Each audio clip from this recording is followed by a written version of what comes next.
forget to like, subscribe, comment, and click the notification button. Hi everyone, I am Dr. Larissa Gata, a sociologist, forester, and educator. In this video, I would like to share with you some of my insights on how one becomes an outstanding student. What I am about to share with you are my personal experiences and insights which might be applicable to you. If not, just watch the video for additional information. Welcome to the second part of episode 3. In the first part, I have shared with you my personal experiences and insights on how one becomes an outstanding student. First, decide to be happy with your choice. Second, mingle with the right people. And third, focus on the future. Let us continue with the rest of the tips.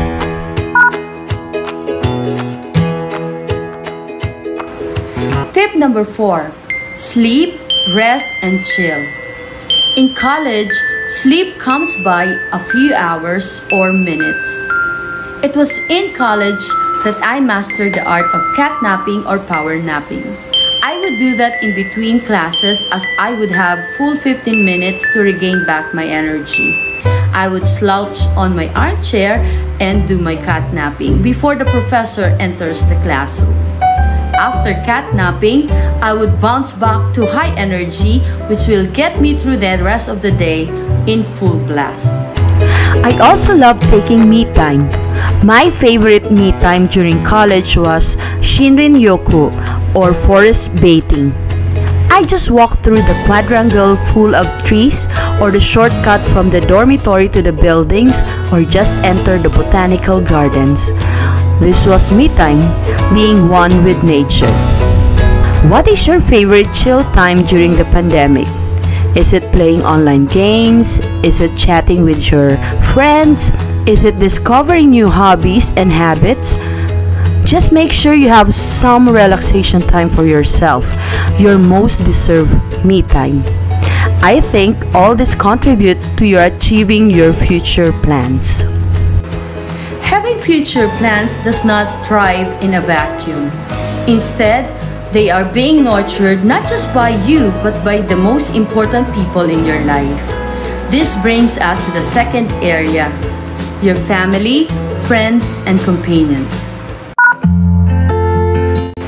Tip number 5, value our family. When I entered college at age 15, it was my first time to live alone away from my family. I moved to Los Baños and settled in the dormitory. I miss my family so much that when I first got a letter from my mom, I went straight to one of the cubicles in the girls' bathroom and there I read her letter slowly. My eyes swelled with tears as I read through her long letter. It was full of stories about home and I could not help but cry. It took me 30 minutes before I went out of the cubicle. Thereafter, I would receive at least a letter a month from her. Her letters were a source of strength for me and a reminder that a family was waiting for me to come home. And I look forward each day to going home to them, that my separation from them became bearable. In this pandemic, most of us were locked down with our families. Some students appreciated this as an opportunity to bond with their family members. Others complained how noisy their family members were, that they were not able to concentrate on their studies while at home. Others wished to be away because they just could not stand their family members. I'm not here to judge your family setup. All I wanted to say is for you to make your family as an inspiration to succeed. Take them out of poverty. Take them out of the excluded environment that you do not want to go home to. Take them to a more comfortable living environment. Bottom line, take them with you when you succeed. With your UP diploma, you can go in a better place, in a more comfortable life, and in a better environment. But do not forget to take your family with you. Tip number 6. Choose your reference group wisely. In sociology, reference groups are those individuals or groups of people that we use as standard of comparison for ourselves, regardless of whether we are part of that group. We rely on reference groups to understand social norms which shape our values, ideas, behavior, and appearance, our being ourselves in short. This could be our idol celebrities, lodies, and superheroes. We look up to them. We thought about them all the time. We hold up our standards on them. We pin them as our poster people. We adore them because we thought we wanted to be like them. We love our reference groups and we spend time adulating them. My reference group during college was composed of my professors. I especially noted their strategies in making me more interested in coming to their classes. On the other hand, you might have people that you do not like. I don't know, maybe because they talk so loudly, or they think about weird stuff, or they are just simply obnoxious. Nonetheless, you hate them. The more you hate them, the more you think about them. But be aware that you might be spending your precious time with these toxic people as much as you did with your reference group. And that is dangerous, which brings us to the next tip. Tip number 7. Call out toxic people in your life. Whether we are in a pandemic or not, do not tolerate toxic people in your life. Who need to be called out in your life? All toxic people who are energy drainers, manipulators, complainers, and shamers. Out! All types of deceitful people. Can you call out a teacher in your life? Yes. But how? Do not take a class under him. If it is inevitable, take his class and ace all his exams. And third, take his class and pass it. It's just one semester, so please endure. Tip number 8. Keep your friends closer. The best group in college is composed of the best friends you can find who can shelter you when you are tired, make you comfortable just to be yourself, and let you laugh your heart out in your small and big wins.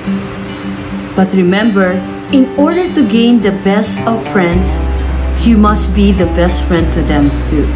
Otherwise, you would never be able to find good friends even amidst the best people. It's called reciprocating. Tip number 9. Maintain your spirituality. I will not be preachy here, but please do find your own peaceful respite where you can retreat from the humdrums of life. It can be a pew in a church, a chapel, a mosque, a prayer room, a garden, a bench in a park, or a private room. For as long as you are able to nourish your spiritual well-being, that would do you good in the long run. During college as a Catholic, my go-to places were the churches. St. Teresa of the Child Jesus inside the UPLB campus where I got married, and San Antonio de Padua Parish Church in Crossing. Area number 3, your classroom.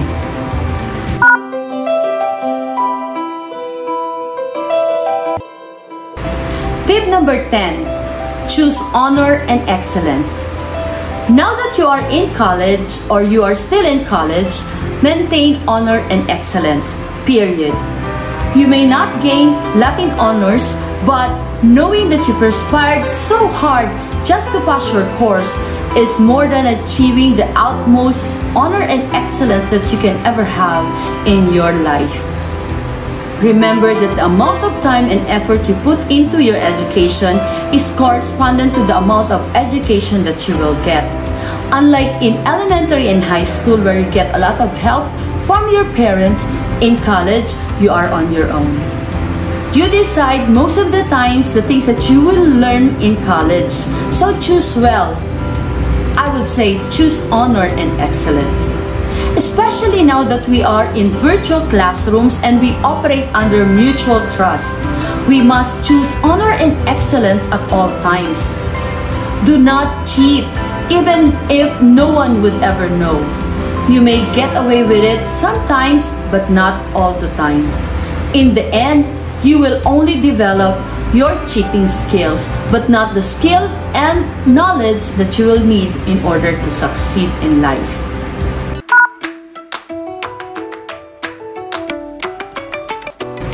Tip number 11, bring your best self into the classroom. Always bring your best self into the classroom as it would help your classmates and your professors to be in their best selves too. Imagine a collection of best selves in a classroom. Wow, it would be a perfect and conducive environment for higher learning. So, how do we carry our best self? First, prepare yourself to look your best. Clean up, dress up in clean clothes, smell good, brush your teeth, and have fresh breath. Even if you are just attending a virtual classroom, yes, brush your teeth so that you can be confident like in a face-to-face discussion. Second, prepare yourself by reading the assignments or doing advanced readings.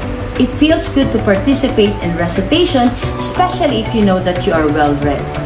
Participate in the discussion, fill in some much needed information about the topic, ask questions, or ask good questions. Third, don't sleep on your professor. No professor would ever appreciate you if you snore in class. Fourth, be courteous and polite. Be respectful of other people's opinion, but don't back down on your arguments. You can balance being respectful and being critical. It is just a matter of approach. Fifth, always make a good impression of yourself on your classmates and professors. Ma'am, hindi po ako plastic. Be, ang tawag dyan ay impression management. We do that all the time, especially with strangers. You may let your guard down when you are around your family and friends. Of course, just be yourselves. But with new acquaintances and professors, we have to manage their impression of us. Remember, you might need the recommendations of your professors in your job application later. So manage a good impression and a good grade from them for your future. 6. Have a good relationship with your classmates. Think about them as your social networks. It's like adding real-life acquaintances in your virtual social media friend list. At least you have the entire semester to get to know them. Who knows, they might become a very strong node in your social network. So be real in dealing with your classmates.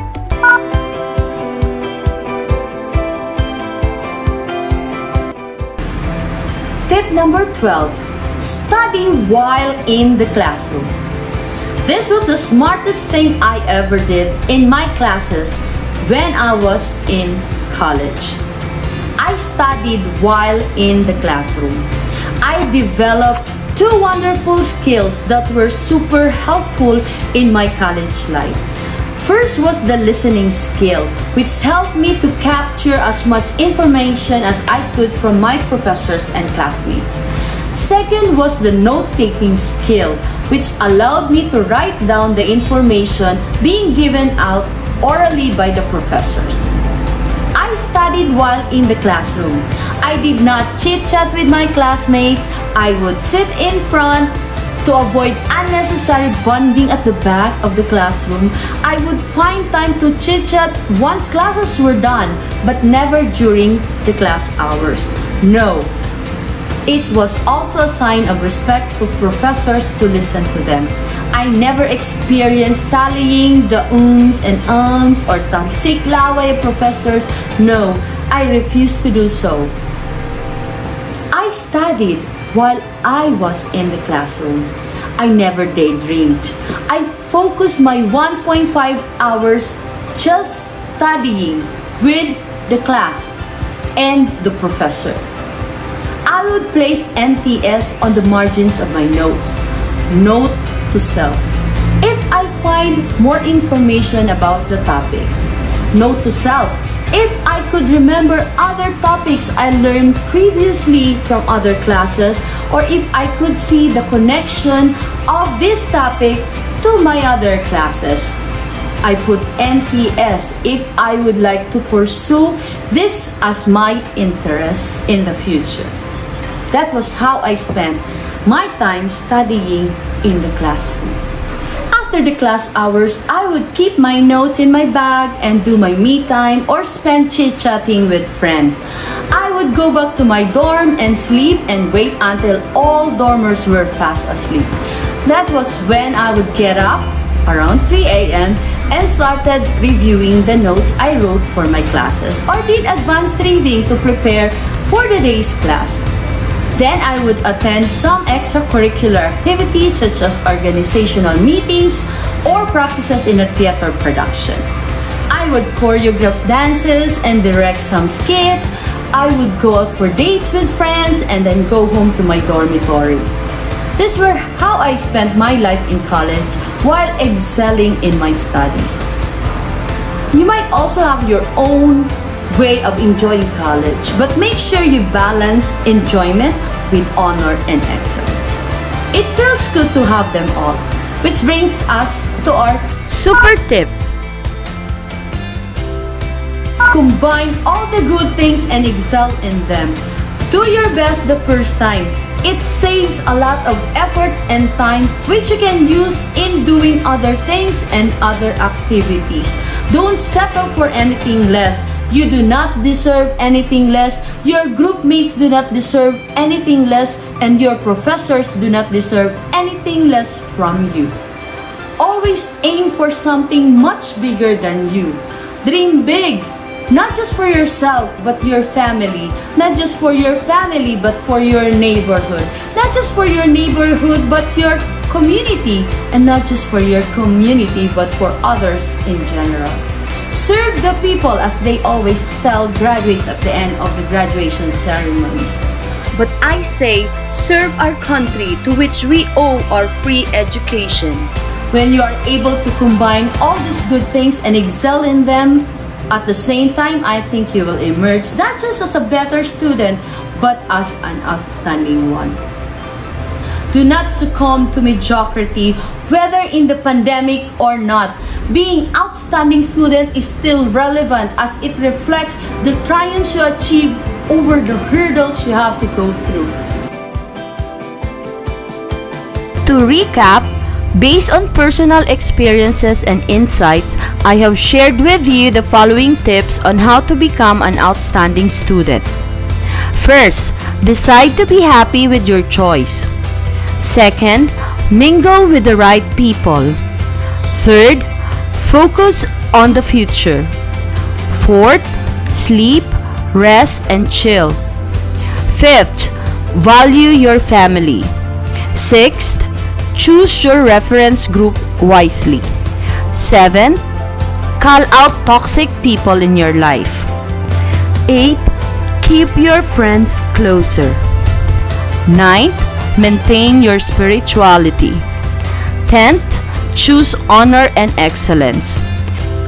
11th, bring your best self into the classroom.